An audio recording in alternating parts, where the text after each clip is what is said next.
Hello, ladies and gentlemen. Welcome to Below the Line, the show about how movies are made. I'm still live from the Tribeca Film Festival. My name is Andres Ramirez, and I'm here with my co-host, which I believe is still in Vancouver, Canada, Mr. Zach Houston Scott. How are you, man? Hey, doing pretty good. Yes, I'm still in Canada dealing with all the fires that are happening out here. So that's fun. Fires. What's going on there? I didn't Uh, know this. there's a couple forest fires in the Canadian region. We're hitting a few up north Squamish, the little Mhm. village up Vancouver, close to Whistler. And then in like the middle part of Canada, like Manitoba, Alberta, Saskatchewan, they're getting pretty hit hard with forest fires that have and wildfires that have picked up the last couple weeks. So it's really unfortunate and pray for everyone that is going through that right now because it's really sad stuff. Is it under control or is it getting out of control? A little out of control. Think like the LA fires that happened earlier this year, something like that. No, I just remember the last time there were Canadian fires, Americans could see it. Like you could see those fires here in New York. Yeah. I hope it doesn't get as bad as that last time. I mean, it's so far like I don't think you guys will experience it since you're in New York, just because it's closer to the middle part where those other states are. And apologies to our American viewers if I don't know which states are below Alberta, Saskatchewan, and Manitoba, but I don't think it's going to hit New York or New Jersey or anything like that. Fair enough. How is your week going? Have you watched anything cool before I give what I watched in the festival? I Uh, watched a really good Canadian film. I'll tell you guys in a bit. I'm excited to hear about it. This week, no, it's been a little slow for me, just catching up with other movies again, per usual. I was watching the 2003 Cheaper by the Dozen with Ooh, Bonnie Hunt. the OG, right? With the what's his name? Tom Hilary Mullen. Duff. Yeah, And Steve Martin. Steve Martin, yeah. Steve Martin. No, that movie does not hold up at all, which, I mean, ironic. Really? No, I mean, I'm glad the director went on to go and do Deadpool and Wolverine and, make a Star Wars movie, but this is not a great start Yeah, to his it's career. he also directed Big Fat Liar, right? Or Yeah, wrote it. and he also did the Night at the Museum trilogy. So this guy has a good eye. It's Sean Levy, but he's definitely this movie He's is Canadian though, right? yeah, he's Canadian. He's Canadian, right? Yeah. He has like a very interesting start with Nickelodeon because he did Big Fat Liar. He worked with Dan Schneider, Drake and Josh, and then he's now working with Stranger Things and Star Wars. Like from doing hits comedies to making Deadpool and the biggest streaming Already IP. all time. Yeah, that's an interesting story. Talking about Canadian cinema, I watched this film called In Cold Light, directed by Maxime Giroux, Ooh. starring Troy Kushner, who won the Best Academy Award for Coda, supporting role, one of the deaf actors, and starring Micah Monroe in the lead role. A lot of actors from Vancouver, Jesse Irving. He was born in Vancouver, so he's a Vancouverite. Really wonderful film. Well, it's not wonderful because it's about a drug deal gone wrong in Canada. But they shot in Alberta and in Montreal. So they shot like in the middle of nowhere in Canada. And what I thought was very effective is they shot 60 millimeter. So they give Canada like this gritty crime look, which I think it's interesting because the most typical perception of Canada is people are polite, but this film was like the complete opposite. I also want to give a shout out to Rosemead, which I'm seeing tomorrow, but I heard like a talk from its directors, Eric Lean, and it stars Lauren Shu and Lucy Liu. Yes, the Lucy Liu from uh, Kill Bill and Charlie's Angels. Apparently, it's a film about mental health issues, and it's really good. I also want to give a shout out to a really good horror movie from Austin filmmakers, Paul Gandersman and Peter S. Hall. This film is called Man Finds a Tape. It's a docu found footage film. a horror film, but it's really interesting how they sort of redid the horror genre. And finally, I want to give a shout out to A Trifle in the Woods, starring Alexandra Dario and Josh Gad, directed by Nora Kirkpatrick, and Twinless, the one that won at Sundance Audience Award, directed by James Sweeney. Just a lot of interesting films that I've seen in the festival, but overall, in a cold light, Canadian cinema really struck an impression because they show Alberta, they shot in between Calgary and Edmonton, where the oiling factories are, and they just shot it from the sky. It was nice to see a place I'd been to photographed in a way that, even though it's not pretty, it looks pretty, if that makes any sense. No, it does. No, it really does. Great shout outs, by the way, man. Those are some really cool, interesting movies. Like, If you have a chance to see in a cold light, you should see a really good Canadian cinema, and it's all made in Alberta, in Calgary, where you are from, and in Montreal. So, you know, if it's in theaters in Canada soon, go watch it because it was all financed through Crave and through the what's the name of the Canadian Public Foundation that funds films?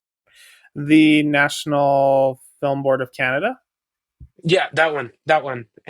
Quebec, Montreal state to finance films as well. So, 100% Canadian film. I met the producer, really cool guy, and yeah, I just like shouting out Canada because Canada has always been so nice to me. So, you know, hopefully our Canadian viewers, when they see it at the theaters, they go watch it. Definitely. No, that's exciting. So, what are we talking about today, man? I think today's topic, a little break from the movie coverage, is viewing experiences. Like, we talk a lot about just going to movies and theaters, but what's your preferred method, or how should methods of seating work in terms of being in a movie theater or watching a movie or a TV show, in your opinion? Well, I mean, I think the best way to watch a film is theatrical, obviously. But in terms of how you should go and watch that movie theatrically, I think it should be the biggest screen. Whether that's IMAX or Dolby, that's a different story. But I think it should be the biggest screen. How is it in Canada? You guys have Dolby? Or do you guys have something different, right?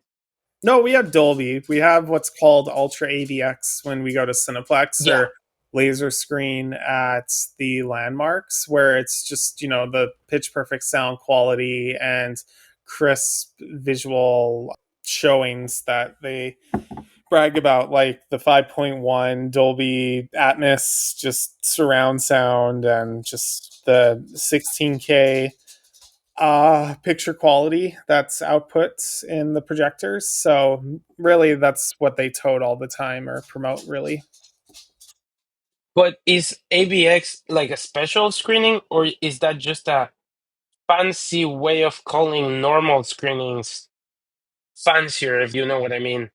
fancy-ish. I mean, you get nicer seatings too than the ones you'd get at a regular screening. So I mean, the chairs themselves are leather, so you can sit down and take it easy. Okay. Yeah. We also have, your typical IMAX theaters, the largest screen possible. We have what's called VIP cinemas, which you can drink and you can recline in your seats and you can order food if you wanted before the movie starts to get a full theatrical Date experience. night? Yeah, date night, they call them. So Yeah. That's interesting. So, which one is your favorite? I mean, I'm not particular with any. I love VIP because of the option it gets, but the more you spend to get that experience, the more it's going to cost you at the end of the day. Like, those date Hmm. nights do add up to like plus $100 if you're buying two tickets, a drink, and food. I mean, AVX has nice sound quality and picture, but we have to pay $8 more for that experience, and that's not including 3D, because 3D adds another like $3 to each ticket if you go and watch it in that format. And then regular regular format. I mean, one thing I like about the other theater chain we have up here, Landmark, is that all of the regular seats have recliners built into them, so you can literally move your feet up and just relax in those huge theaters. That's interesting because at least in the US, it makes it still pretty much like Canada. We have DIP theaters and like 4DX and IMAX. We don't have Dolby over there, not at least where I live. But that's interesting because here in the US, AMC, which is the predominant market for movie theaters here, they have strived to make all their theaters reclinable. And with the AMC Stubs List subscription, where you pay X amount of dollars, it depends on the state. So I'm not really sure how much is in the state. Like I think New York, California are one of the most expensive states for obvious reasons. But they strive to make all their theaters reclinable, which I think it's interesting. That in Canada and in Mexico, they're still kind of like under a paywall, if that makes sense. You guys don't have a streaming subscription service for theaters, not a streaming, but like a subscription service for theaters, right? No, we do. We do. It's called CineClub. It's Cineplex's subscription service where if you pay $10 Canadian a month, you get one free ticket. You get a ticket. That's nothing. Yeah, it's really nothing. You get concession off 25%, I think, and you get more scene points to your account, which are like the movie points that you can save up to get free movies. Every once in a while, blue moon, right? Yeah, every once in a blue moon. They're not terrible. It's easy, especially since CineClub is connected, or I mean, the scene points are connected to like grocery stores. You can actually save Oh up. yeah, because of Scotiabank, right? Yeah, Like if you use a Scotiabank credit card, it's better because you save double SIM points, right? I believe, exactly. or So something like that. yeah, and even like if you use your credit or your debit card, if you're with Scotiabank, then you'll earn more points to go towards movies at a quicker pace. So it works out pretty well. That's interesting. Like the movie theater is owned by a massive bank company. That's interesting. It keeps, I mean, the theaters alive, and I'm glad Scotiabank is in that position to be helping out theaters when they can, because that's one of their big promotion points. Even when you start a new Of banking course. account, is oh, you'll get this many scene points to go and see movies. So it's a good Do you incentive. know? Do you know if they also finance films? Scotiabank, no, they do not finance films. That would be crazy. If they own the movie theaters, they were also like a studio low key. They would have like the complete distribution pathway kind of thing. Yeah, you would think. So one of the things that I wanted to mention is over the last couple of days here at the festival, I've been going to multiple panels that talk about this idea of making movies events, eventicize movies. Like the phenomenon of Barbenheimer, people Yeah, went dressed. It was like a massive phenomenon. And it worked. Now people are saying the same thing about Doomsday because Doomsday and Dune is coming out in the same day, so it's Doomsday. Do you think this is the future of movie theaters and them being sold out? Or do you think movie theaters should be more standard? What I mean by that is essentially, Chris Nolan likes everybody to experience films in 70 mil IMAX. But realistically, I think in Canada, there's only one theater that does that, right? In Toronto. yes. Uh, so in reality, nobody can see the film the way he wants people to see it. So do you think film theaters should standardize to provide a better experience? Or rely on these event sort of movies? I think a bit of both. I mean, there are going to be people who want to see their like smaller movies at a bigger screen. Cinema fills are definitely the big ones, and also the people who want to just have like an hour and a half to kill in a cool theater.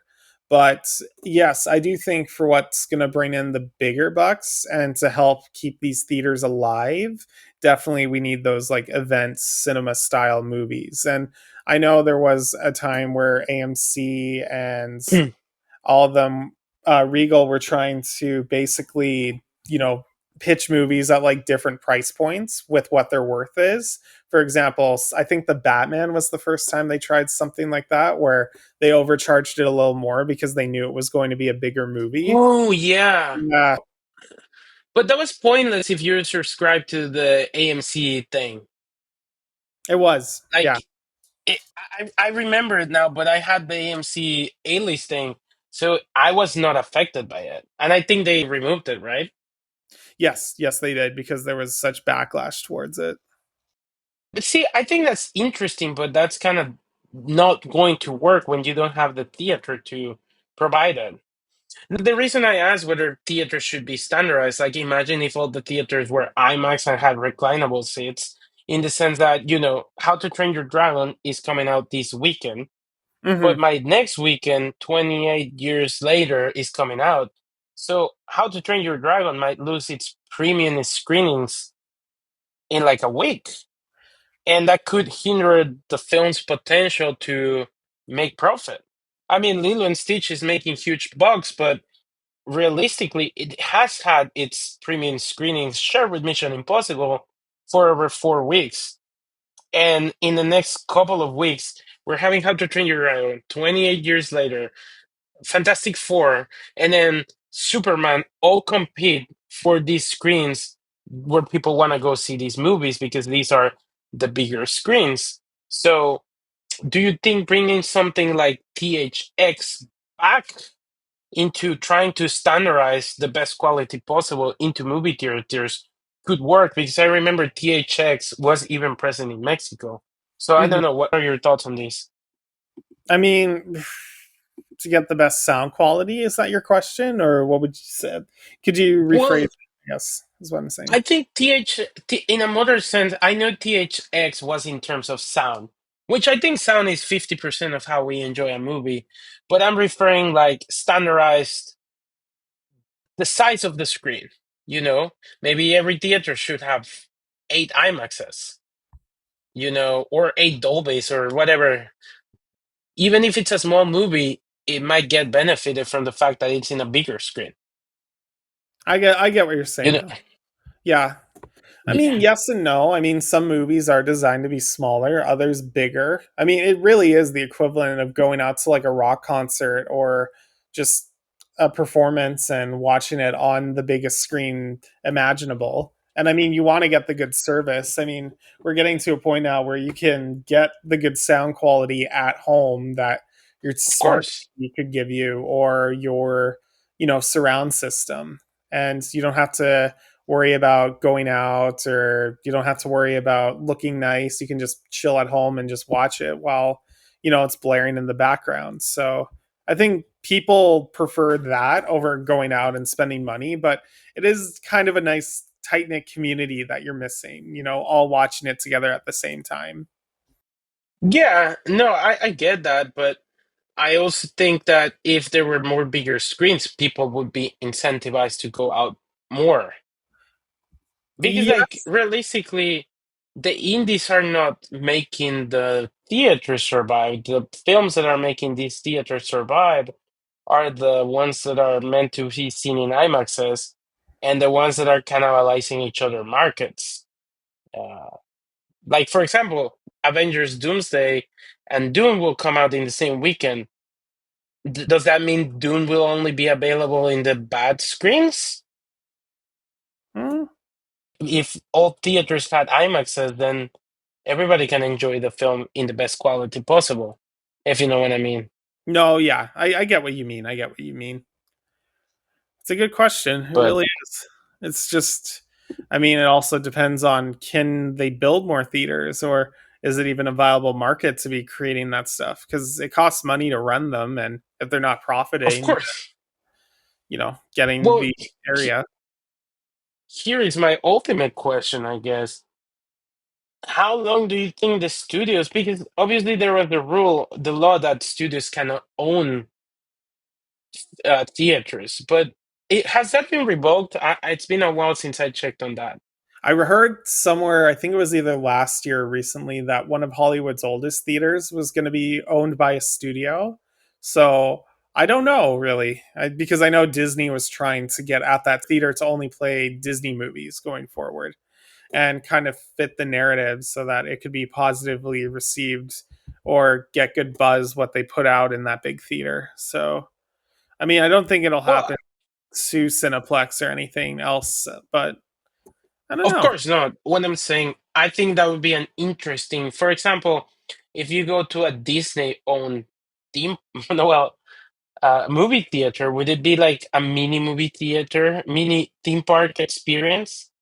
Like where everything is overpriced, but you get that Disney magical experience, like kind of going into a Disney store where you hear Disney music, the employees are extra nice, and everything is well lit, bright, kidful. Even the bathrooms are always clean, like you would expect from a theme park. Do you think studios should push to that idea of making movie theaters an extension of their company and theme parks? Yeah, I think so. I think so. I think that's an interesting idea. I guess the last question is, what do you think is the biggest incentive for studios to release theatrically?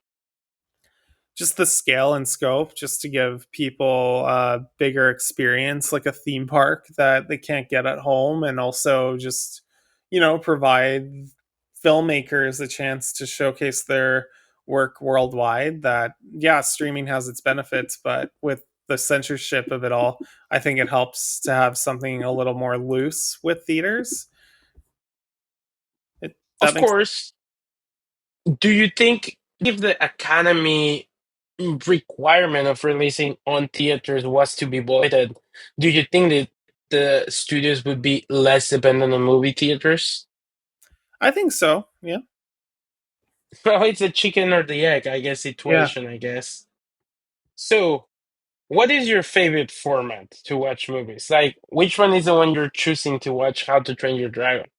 I mean, I'm going. If you're watching it, Oh, I'm definitely going to if, watch.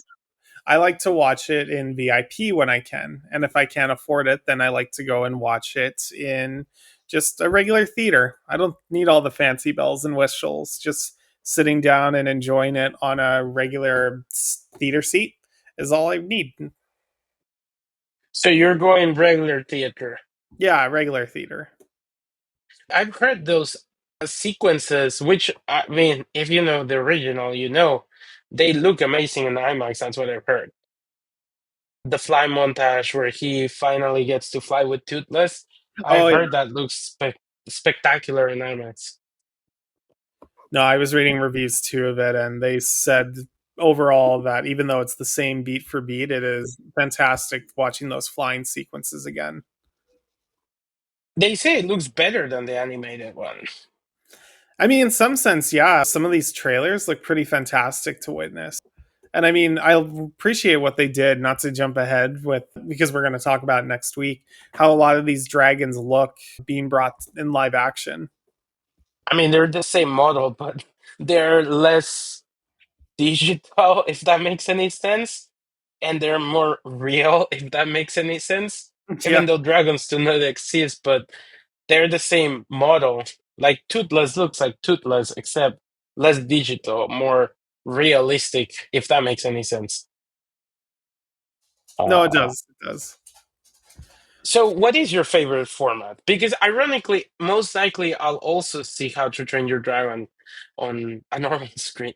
That's just because that's the nearest thing right now to me, and I don't feel that movie warrants my my need to move forward to see it on the bigger screen, if that makes sense.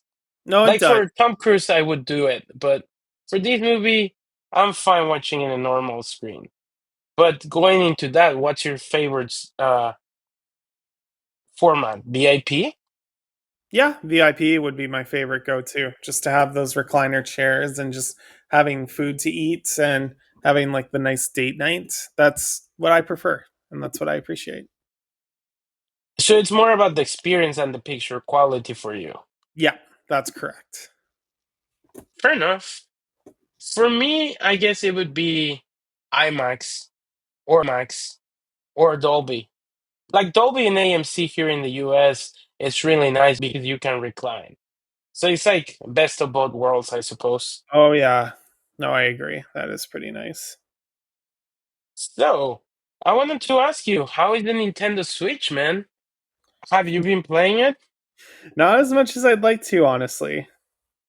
So if you had to give like a first impressions, is it worth the hype? Where are you with the Nintendo Switch in these last couple of minutes? Uh Uh, to touch base, I mean, it's a bigger and upgradier Switch. It's faster. I'll give it credit. It's bigger, and honestly, it feels a lot nicer. Mario Kart World is a lot of fun.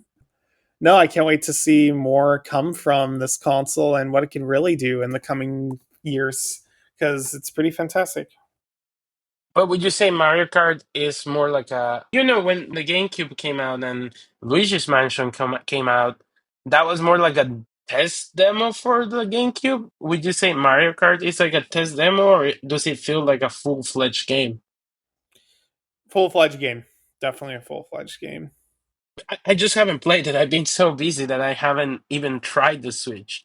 Oh, it's fair, valid, honestly. Like it's a lot. So, and you got a lot going on too. So, well, if you have So I don't know. time, I think it's interesting. So you've been playing it with your brother? a little bit, yes. Are the Joy-Cons, do you think they got rid of the stick drift? Yes. I mean, it's the same controller, just a little bigger. So, I don't think it's too bad. But Fair enough. To be fair, I never had stick drift in my original Switch. me neither. I never did either. So, So OG uh one. I don't know. You had day one Switch one, right? Yep, I did. And have you heard about this? Apparently you can play Switch 2 games in Switch 1. Yes, I did hear about that. Like, apparently there's a streaming option where you can stream games from your Switch 2 into the Switch 1. Apparently, if the game is compatible, you can stream your Switch 2 games into a Switch 1 with a little bit of lag, but I guess Switch 1 can run Switch 2 games, I suppose. Just But poorly. yeah, I mean, I'm glad to hear that you're enjoying your Switch too. I cannot wait to join the party, and who knows, maybe one day we can do a Mario Kart live stream or something. That'd be fun, honestly.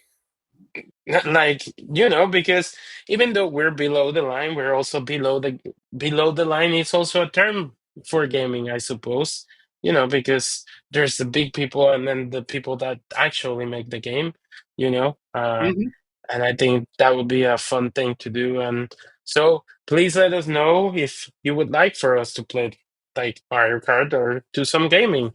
We're open to making the podcast a more engaging experience, and maybe it could be like a Q&A session as well. That'd be really fun. I'd be down for it So personally. I hope you would me too. too. Maybe once we get good at it, because I don't know. Are you good at Mario Kart? Oh yeah, I love Mario Kart. Not as good as better players, but I'm decent. I heard the drift got nerfed here in Mario Kart World. Yeah, well, Like, it's to make for the grinding and the wall rides. So, but I also heard that the most fun is when you're in the middle of the pack because mm, that's where it's the most chaotic. But I don't know. Like I said, I haven't played it. well, when you do play it, let me know if you do prefer the middle. That sounds like it's a no from you. Okay, I'll let you know. So, just to be clear, next week we'll most likely be back with the common programming. So you probably will be hearing our thoughts a lot of movies, including Ballerina, because we really haven't talked about that one. By the way, you saw it? No, I haven't had the chance yet, but I am going to watch it. I am pretty excited. So, I met David Leitch at the festival, and his wife, his producing partner. What's her oh, name? really? Uh, That's cool. they were really good. They were talking about Dave. helped create the Academy Oscar Award, and interesting, interesting stuff. Yeah, his wife's name is Kelly McCormick, who Hmm. has produced all the films, and I think they created their production company, and they work a lot in Vancouver because they've shot a lot of movies in Vancouver, like Deadpool 2, just to name that one. But really cool guys. Yeah, we'll be talking what Ballerina, How to Train Your Dragon, and 28 Days Later, years later, or whatever. So next week is going to be good. So do you want to sign us off, my friend, or anything Heck, you want to say? no, I think we're good. Yes, sir. So sign us off. It's not Freaky Friday today. Today it's you. Yeah, no, no. We'll talk about Freaky Friday. Maybe we'll do that when that movie comes out. He's Andres Ramirez. I'm Zach Houston. You can follow us at the Zach Houston and Jaro2096 or below the There you line go. 2025. And we'll see you next week. Hey, well, yeah, five. What am I saying? Six? No, it's five. But Oh, yeah, bye bye. bye, guys. Bye Have a good bye, night. and see you guys next week. Bye from Tiebreaker. Bye. Bye. Just roast on Tribeca. Thanks, man. Bye. That was so anticlimactic. Yeah, let's just put the music again. Bye bye, people. Bye-bye. And cut.